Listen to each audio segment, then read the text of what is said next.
నారాయణ దొర గారు కూడా ఒక ఆలోచన ఇచ్చారు. ఏమన్నారంటే మొట్ట వర్క్ చేయాలా, తెలంగాణ స్టేట్ ఎట్లయితే చేశారో అట్లా. దేనికైనా సరే మనం ఉద్యమానికైతే ముందు రెడీ కావాలి. ఉద్యమం అంటే మనం ప్రస్తుతాకుండా ఆయన చెప్పిన మాటలు కూడా చూడాలి. ఆయన ఏమన్నాడు? ప్రకృతి, దేవుడు, భూమి, తల్లి అన్నాడు. తర్వాత కొమరం భీమ ఏమని చెప్పాడు? ఏం నినాదాన్ని తీసుకున్నాడు? జల్ జంగిల్ జమీన్. ఇట్లా ఒక్కొక్క ఉద్యమానికి ఒక్కొక్క నినాదం అవసరం. అందుకనే ఈరోజు ఎవరికి వాళ్ళం రూములకి వెళ్ళిపోయినాక, అకామిడేషన్కి వెళ్ళినాక ఆలోచించాల్సిన అంశాలు ఏంటంటే మన ఉద్యమానికి ఏంటి నినాదం? మన భూమి, మన పాలన, లేకపోతే స్వరాజ్, ఇదంతా మన భూమి, ఆదివాసీల భూమి. ఇందాక ఇదేమి మన అడ్వకేట్ అయిన త్రినాథరావు గారు చెప్పారు కదా, ఇది స్టేట్కు సంబంధించిన భూమి కూడా కాదు. ఇది షెడ్యూల్డ్ ఏరియా భూములు 1917 చట్టం ప్రకారం. ఇవి ప్రభుత్వానికి చెందిన భూములు కూడా కాదు, ఆదివాసీల భూములు. చూడండి, అసలు ఈ సబ్జెక్ట్ తెలియదు చాలా మంది. ఈ భూమి అంతా ఆదివాసీల భూమి, ప్రభుత్వానికి కూడా చెందింది కాదు. అంటే రెవెన్యూ భూములు కాదు, సో ప్రభుత్వ భూములు కాదు. ఇది మన భూమి, మన పాలన, దేశవ్యాప్తి మన పాలన, స్వయం పాలన. సో మన రాజ్యం, మన భూమి, మన రాజ్యం అనే నినాదాలతో ఎసెట్ చేసుకోవాల్సిన రోజు వచ్చింది, గట్టిగా చెప్పాల్సిన రోజు వచ్చింది. ఈ చట్టంలో ఉన్న వ్యవహారాలన్నీ మన గ్రామాలన్నింటికి వెళ్ళాలంటే ఇలాంటి మనం ఏదైతే మీటింగ్లు పెట్టుకున్నామో ప్రతి ముఖ్యంగా ఆంధ్రప్రదేశ్లో ఉన్న 7 నియోజకవర్గాలు, 7 28 లేదా 30 మండలాలు ఉంటాయి. 30 సెంటర్లో కూడా మనం మరి ప్రతి వారాల్లో ఈ మీటింగ్స్ పెట్టుకుని, ఇలాంటి రౌండ్ టేబుల్ మీటింగ్ పెట్టుకుని ఆదివాసీలందరికీ ఈ సమాచారాన్ని చేరవేయాలి. భూమి మనది కాదు, లేదా ఉత్తుక్తి నినాదం కాదు, చట్ట ప్రకారం, రాజ్యాంగం ప్రకారం అది నినాదం. ఇట్లా ఒక్కొక్క ఆస్పెక్ట్ మీరు కనుక ఈరోజు ఆలోచించుకుని ఎట్లా మనం చేయాలి. ఇందాక ఒక ఆయన తుపాకులు తీసుకుని మనం చేస్తేనే కానీ 200 రూపాయలు చెప్పి అన్నారు. మనం మరి అంతదాకా పోవద్దు. తుపాకులు ఉన్నవాళ్ళు కూడా మాయమైపోయారు, నడువులో లేరు. వాడు ఆ స్ట్రాటజీ మనకి పనికొస్తుందా లేదా కూడా ఆలోచించాలి. ఇందాక జల్లికట్టు ఉద్యమం గురించి చెప్పారు. జల్లికట్టు ఉద్యమం కూడా ఒక కులం, దేవారు కులం అనే వాళ్ళు, వాళ్ళ యొక్క 25-30 మంది ఎమ్మెల్యేలు ఉంటారు ఆ రాష్ట్ర అసెంబ్లీలో. వాళ్ళు గట్టిగా పట్టుబట్టి ఉద్యమం చేసి సాధించుకున్నారు. అంటే అక్కడ కూడా కుల ప్రాబల్యం లేకుండా ఎమ్మెల్యేల ప్రాబల్యం లేకుండా కాలేదు. ఇక్కడ కూడా ఆదివాసీలందరూ కలిస్తేనే కానీ పనులు కావు. ఇక్కడ ఉన్న 7 ఎమ్మెల్యేలు ఈ రాష్ట్రంలో, మరి పక్క రాష్ట్రంలో ఉన్న ఎమ్మెల్యేలు, వీళ్ళందరూ కలవాలి. కలిసినప్పుడు కదా మనకి నిజమైన బలం వచ్చేది. అందువల్ల ముందు తర్వాత ఈ ఉద్యమంలో టార్గెట్ ఎవరో కూడా మనం నిర్ణయించుకోవాలి. ఉద్యమం ఎవరికి వ్యతిరేకంగా చేయాలి. మన భూమి అన్నప్పుడు ఇది గవర్నర్ కింద ఉంది. ఈ భూమి గవర్నర్ కింద అడ్వైజరీ కౌన్సిల్ ఉంది. బట్ అందరూ మన ఎమ్మెల్యేలే, ఎస్కే ఎమ్మెల్యే.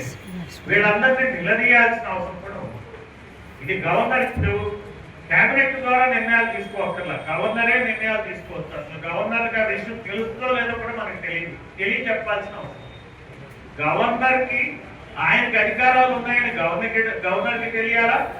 మన ఆదివాసీలకు కూడా నిర్ణయాలు, గవర్నర్కి అధికారం ఉంది.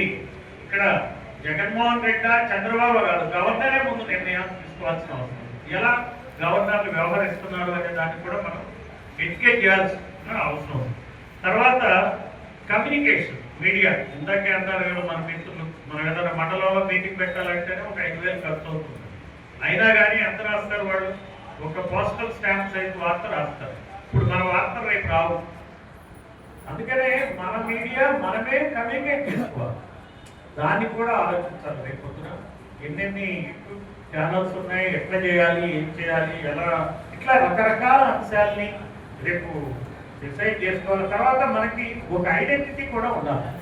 మన అందరం కలిపి ఒక ఐడెంటిటీ అనేది కావాలి. ఒక చోట ఆదివాసీ ఎంప్లాయీస్ అందరూ ఒక చోట గుమిగూడితే వీళ్ళందరూ కూడా ఆదివాసీ ఎంప్లాయీస్ రా అనేటువంటి అభిప్రాయం కలగాలి. ఎలా కలుగుతుందో చెప్పండి. కారణం ఇప్పుడు రకరకాల దీనికి కూడా ఉద్యమాలు చేసిన వాళ్ళు మనకు ఆల్రెడీ చెప్పే ఉన్నారు. నార్మల్గా పార్టీలకు ఏముంటాయంటే జెండాలు ఉంటాయి, కండవాలు ఉంటాయి, రకరకాల రంగులు ఉంటాయి, రకరకాల పద్ధతులతో వెళ్తారు. మనం కూడా ఒక ఐడెంటిటీ అయితే సాధించాలి. ఇందాక పరంజ్యోతి గారు చెప్పారు. ఇందాక ఏమన్నారు, ఇది ఓన్లీ ఆదివాసీ సమస్య కాదు, ఆదివాసీల కోసం బీసీలు కూడా పనిచేయాలి, బీసీల కోసం ఎస్సీలు పనిచేయాలి, మనం అందరం ముస్లింల కోసం పనిచేయాలి. ఇవంతా కూడా సంఘటితంగా కావాలి. సరే, అది కాలక్రమేణా వస్తుంది. ఈ రోజున ఆదివాసీల సమస్యల మీద ఆదివాసీ ఉద్యమం చేయాలంటే ఉద్యమకారులకి ఒక ఐడెంటిటీ కావాలి. ఏంటి ఐడెంటిటీ? ఎవరు ఏ పార్టీలో ఉన్నా ఏది ఉన్నా కానీ మన ఆదివాసీల సమస్యలు ఏంటి, దానికి ఎలా పోరాటం చేయాలి, ఈ పోరాటం చేసే క్రమంలో మనకేంటి ఐడెంటిటీ? నేను ఒకటే చెప్తాను, నల్లరంగు చొక్కా వేసుకోమని చెప్తాను. ఇది పెరియార్ చేసిన మార్గమే. పెరియారు దాదాపు 100 సంవత్సరాల క్రితం ఈ మార్గంలోనే ఆయన ఉద్యమాన్ని తెచ్చాడు. ఒక వేషధారణ ఖచ్చితంగా ఉండాలి. మీరు ఎప్పుడైతే మనం ఒక ప్రదర్శన చేయగలుగుతామో, ఒక రకమైనటువంటి వేషధారణతో ప్రదర్శన చేయగలుగుతామో, ఆటోమేటిక్గా మీకు తెలిసిపోతుంది, జనాల్లోకి వెళ్ళిపోతుంది మెసేజ్. ప్రభుత్వాలు ఎప్పుడు కూడా ప్రజల్లో కనుక నిరసన వస్తుందంటే భయపడతాయి.